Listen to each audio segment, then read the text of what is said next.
This channel does not promote any violent, harmful or illegal activities. All content provided by this channel is meant for an educational purpose only.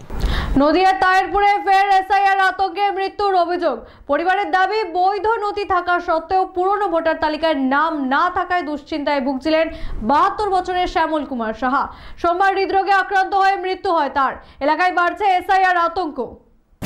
নদিয়ার তাহেরপুরে SIR আতঙ্কে এক বৃদ্ধের মৃত্যুর অভিযোগ উঠেছে। মৃতের নাম 72 বছর বয়সের শ্যামল কুমার সাহা। পরিবারের দাবি ভোটার আধার ও প্যান কার্ড সহ সব নথি বৈধ থাকলেও 2002 সালে ভোটার তালিকায় নাম না থাকায় দুশ্চিন্তায় ভুগছিলেন তিনি। স্থানীয় সূত্রে জানা গেছে একসময় বাংলাদেশে থাকলেও গত 30 বছর ধরে তাহেরপুরের কৃষ্ণচকপুর মণ্ডলপাড়ায় স্থায়ীভাবে বসবাস করতেন শ্যামল। পেশায় ছিলেন তিনি ফেরিওয়ালা। কয়েকদিন ধরে অবসাদে ভুগে সোমবার হৃদরোগে আক্রান্ত হয়ে তার মৃত্যু হয় বলে দাবি পরিবারের। স্থানীয়দের অভিযোগ এলাকায় এসআইআর নিয়ে ব্যাপক আতঙ্ক ছড়িয়েছে। পঞ্চায়েত সদস্যের বক্তব্য প্রশাসনের উচিত সচেতনতা বৃদ্ধি করে এই ভয় দূর করা।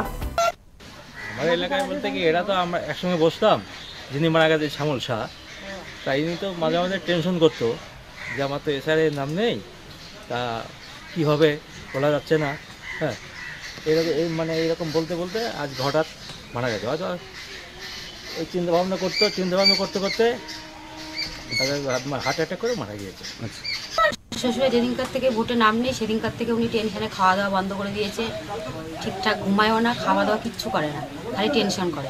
ভোটের নাম নেই বলতে? ভোটের নাম আছে, 2002 সালে ভোটের নামটা নেই। আচ্ছা, এমনি ভোট দেয়, সবই আছে, আধার কার্ড ভোটার কার্ড সবই আছে, প্যান কার্ডও আছে ওনার। তাহলে টেনশন করছেন কেন? ওই 2002 সালে ভোটের নাম নেই সেই টেনশন। রাস্তায় বলে বেড়াই আমি সুসাইড করে মরবো, বিষ খেয়ে মরবো, আত্মহত্যা করে মরবো। এটা আপনারা কবে থেকে লক্ষ্য করছেন? এই যখন থেকে এই লিস্টে